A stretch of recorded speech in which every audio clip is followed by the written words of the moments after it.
প্রশ্ন সংগ্রাম।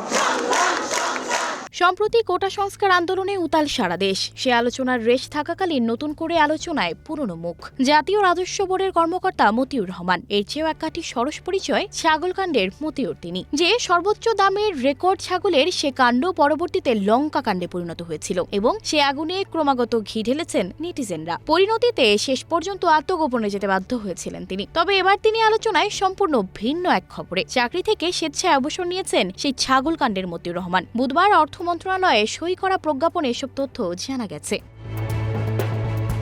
প্রজ্ঞাপনে বলা হয়, মোহাম্মদ মতিউর রহমানের অভ্যন্তরীণ সম্পদ বিভাগের চাকরিকাল 25 বছর পূর্ণ হওয়ায় তার আবেদনের প্রেক্ষিতে সরকারি চাকরি হতে স্বেচ্ছায় অবসর প্রদান করা হলো। তবে এ সময় অবসর পরবর্তী সকল প্রকার সুবিধা থেকে বঞ্চিত হবেন তিনি।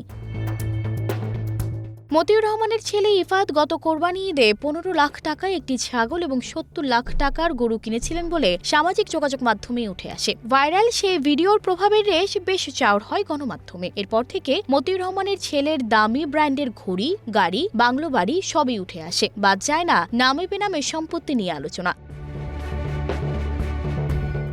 আলোচিত মতিউর রহমানের দুর্নীতি ও অবৈধ সম্পদ অর্জনের তথ্য অনুসন্ধানে গত 23 জুন 3 সদস্যের টিম গঠন করে দুদক। পরদিন মতিউর রহমান, তার স্ত্রী লায়লা কানিজ এবং ছেলে আহমেদ তৌফিকুর রহমান অর্ণবের বিদেশ গমনে নিষেধাজ্ঞা দেয় আদালত।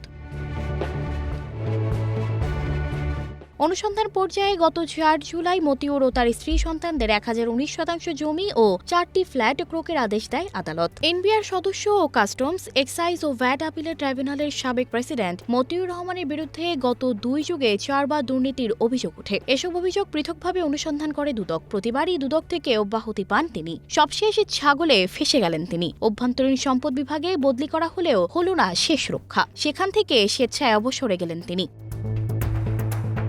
ডেস্ক রিপোর্ট, প্রবাস খবর।